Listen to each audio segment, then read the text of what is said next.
استادوں سے کہا کہ ہم نے یہاں پڑھنا ہے، باقاعدہ آپ بہت بڑے عالم ہیں، ہمیں پڑھائیں۔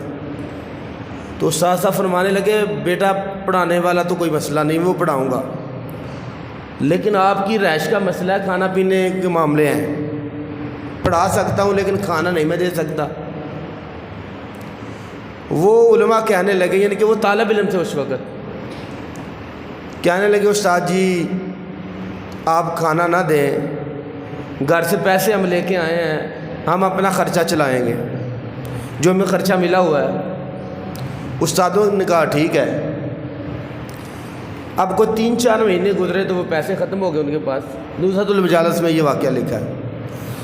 جب پیسے ختم ہو گئے تو بچے کہنے لگے استاد جی اب ہمارے پیسے ختم ہو گئے ہیں، تو خرچہ ظاہر بات ہے ہم جتنا لے کے آئے تھے اب ہمیں اجازت دے دیں۔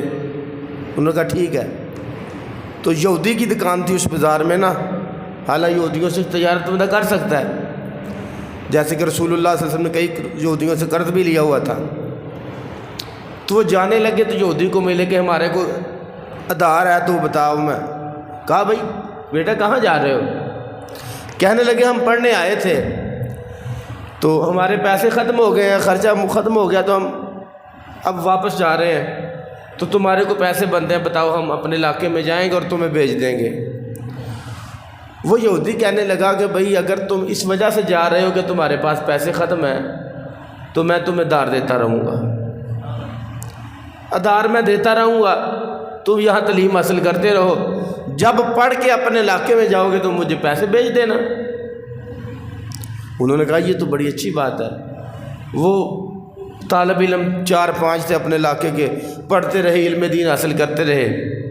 جب جانے لگے تو یہودی کو کہنے لگے ہمارے کتنے پیسے بنے ہیں، ہمارا حساب بتاؤ۔ یہودی کہنے لگا میں نے تو حساب لکھا ہی نہیں ہے تمہارا، میں نے کوئی حساب نہیں لکھا، آپ نے لنگر کھا لیا تو کوئی بات نہیں۔ وہ کہتے ہیں ہم اپنے علاقے میں پڑھ کے واپس آ گئے تو اللہ کو منظور ہوا، ہم حج کرنے کے لیے چلے گئے۔ حج کرنے کے لیے وہاں بیت اللہ میں گئے تو دیکھا کہ وہ یہودی بھی ادھر بیٹھا ہوا ہے، یہودی ادھر بیٹھا ہوا ہے۔ ہم بڑے پریشان ہوئے، یہودی ہے اور آپ کو پتہ ہے کہ حرم شریف میں کافر داخل نہیں ہو سکتے، حدود حرم میں وہاں لکھا ہوتا ہے کہ یہاں کافر کا داخلہ منع ہے۔ وہ بڑے اس کے پاس کہا یہودی تو ادھر ہے، کہ وہ یہودی ہے جس کی دکان سے ہم ادھار لیتے تھے، تو یہ مکے میں کیسے؟ کہا بھئی کیسے؟ کہا میں نے تمہاری خدمت کی، اللہ نے مرنے سے پہلے رسول اللہ تشریف لائے اور مجھے کلمہ بھی پڑھا دیا۔ صبح میری بیوی کھانے کے لیے آئی، کھانا دینے کے لیے، تو میں بڑا خوش تھا، تو کہتے میری بیوی کہنے لگی کلمہ پڑھ لیا؟ کہنے لگا میں نے تو کسی کو بتایا نہیں ہے۔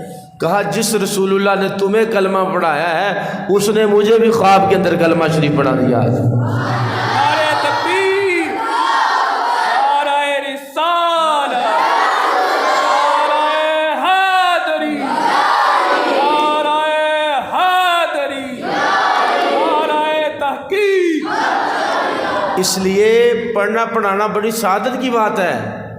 اور مجھے کوئی بندہ کہے جی یہ بچوں کو کھانا کھلانا، یا ہوتا ہے نا کئی بندے جی، جیسے کئی ایسے بندے ہمارے پاس آتے ہیں جی ہم نے بچوں کو کھانا کھلانا ہے، اور کئی بندے سمجھدار ہوتے ہیں وہ کہتے ہیں جی یہ پڑھانا نہیں ہے، پڑھانا ہے ان کی مرضی، یا پڑھیں یا نہ پڑھیں، صرف یہ دعا ہی کر دیں۔ ادھر ایک گاؤں ہے پسرور سے آگے جائیں، ان کا نام ہے غازی عبدالشکور، ایک بہت بڑا قصبہ ہے، شوکنوینٹ ضلع اس کا، یہ پسرور، سیالکوٹ پسرور۔ وہاں ایک بزرگ میں نے دیکھے تو نہیں ہے لیکن ان کے مزار پہ میں ضرور گیا ہوں۔ انہوں نے مدرسہ بنایا تھا، میں بھی کہ 82-83 کی بات ہے، غازی عبدالشکور ان کا نام ہے، بہت بڑا، یہ ڈیلڑے سے بھی بہت بڑا گاؤں ہے۔ لیکن وہ لوگ مدرسے سے اتنی محبت کرتے ہیں کہ ذمہ داروں کی کڑکیں ہوتی ہیں، 200-300-400 مانو کڑک ہو جائے تو بڑی کڑک ہوتی ہے، وہاں مدرسے کی 2-3 ہزار من کڑک ہو جاتی ہے جی، مونجی مدرسے کی، جن کے لوگ اتنی محبت کرتے ہیں۔ وجہ کیا ہے؟ ان کا خلوص ہے۔ غازی صاحب کے پیر صاحب ادھر رہتے ہیں، ہمدم آباد ہے ادھر پتوں کی طرف، نہ قصور کی طرف جائیں، ان کا نام ہے غلام مہر محمد ہمدم صاحب، ان کے شیخ کامل تھے۔ انہوں نے کہا مدرسہ بنانا ہے۔ جس بندے کی میں آپ کو بات بتا رہا ہوں، پیرا نے حکم دیتا، انہیں اپنی دکان بند کر چھڈی۔ انہوں نے کہا جی دکان نو لانا تالا، میں وہ دکان بھی میں نے دیکھی ہے، دکان نو لانا تالا، جدوں مدرسہ بنے گا ادوں ہی دکان کھلے گی۔ کوئی دال پئی ہے تو پئی رہی، چنے بھی پے تو پے، کوئی چیز اس بندے نے نہیں کڈی۔ مدرسہ مکمل ہویا تو پتہ نہیں 8-10 سال بعد جا کے وہ دکان کا تالا کھولیا۔ حالے وہ کہہ بھی سکتا ہے یہ چیزاں بیچ دو، دیکھ اس بندے کا خلوص اتنا ہے، آج اس مدرسے سے ہزاروں کے حساب سے حافظ قرآن ہے، اور سب سے زیادہ اس علاقے میں جو مفتیان کرام علماء کرام اس مدرسے کے ہیں، کم سے کم تقریباً کوئی 100 سے زیادہ عالم دین وہاں بنے ہوئے، بہت بڑا علاقہ۔ اور اب دیکھیں ان کی خواہش دیکھیں، انہوں نے کہا جی میری قبر مدرسے بنانی ہے۔ کئی لوگ کہا نہیں جی ہے انہیں تو قبرستان بنانا ہے۔ غازی صاحب کہنے انہوں نے کہا جی میری قبر اتنے بنانا، وہ کہتے سی کہ اگر میری قبر اتنے بنائی تو جے کسی بچے دا فٹ بال بھی میری قبر وجہ تو میرے سکون ملے گا۔ اتنی وہ محبت کرتے تھے کہ بچے کھیلن گے تو جے گیند بھی میری قبر نہ وجی نا تو یہ مینوں اجر ضرور ملے۔ اج بھی انہوں دا مزار اتنے ہے۔ پھر غازی صاحب بالکل ایڈے پڑھے لکھے نہیں سی، انہوں دی اولاد وچ مفتی، انہوں دا چھوٹا بیٹا وہ بھی مفتی، انہوں نے یعنی کہ پوترے بھی مفتی، پھر حافظ قرآن، یعنی کہ پڑھن پڑھان والے دا اتنا رتبہ ہے کہ جڑا دین پڑھتا ہے، سرکار فرماندے ویسے تے ہر بندے دا رزق اللہ دے ذمے، لیکن سرکار فرماندے نے جڑا بندہ دین پڑھتا ہے نا او دا رزق اللہ نے خاص اپنے ذمے چکے ہے۔ سارے دے رزق دا ذمہ اللہ کو لے، لیکن فرمایا جو دین پڑھتا ہے اللہ کہتا ہے میں اس کے رزق کا خود کفیل ہوں۔ تو ہمیں اگر کوئی بندہ کہنا جی میرا مشکل حل نہیں ہو رہی، ہم تو ان کو یہی مشورہ دیتے ہیں بچوں کو لے جاؤ، اے نہیں کہنا کہ پڑھو۔ یہ ابھی لاہور میں ایک مفتی صاحب گئے تو حالانکہ بہت بڑے مفتی ہیں، تو دیکھا ان کی بیوی خود بچوں کے لیے اپنے گھر سے کھانا بنا کے بھیجتی۔ کیوں؟ یہ دین پڑھنے والے ہیں، یہ قرآن پڑھتے ہیں، یہ قال رسول اللہ صلی اللہ علیہ وسلم پڑھتے ہیں۔ تو اس لیے جو بندہ دین سے وفا کرتا ہے نا، اب خادم حسین رضوی صاحب ہیں، نام سنا ہے؟ انہیں مولوی نے، انہاں تو وڈے وڈے مولوی نے، تو انہوں نے استاداں دا نام پتا خادم حسین صاحب دے؟ نہیں، ساتھ پتہ نا، لیکن تسی انہاں دے استاداں نو نہیں جانتے، خادم رضوی دے نام نو جانتے ہو۔ کی ہے کوئی انہوں نے بہت ڈگریاں نہیں لیا، صرف کی نے قرآن پڑھیا تے مصطفیٰ دا فرمان پڑھیا۔ جڑا بندہ دین نال وفا کرے تو بابا جی خود فرماندے سن دین بندے دی کانڈ لگن دیندا نہیں۔ اس واسطے تسی خوش نصیب ہو، تاڑے والدین خوش نصیب نے کہ جنہاں نے تانوں دین واسطے وقف کیتا ہے۔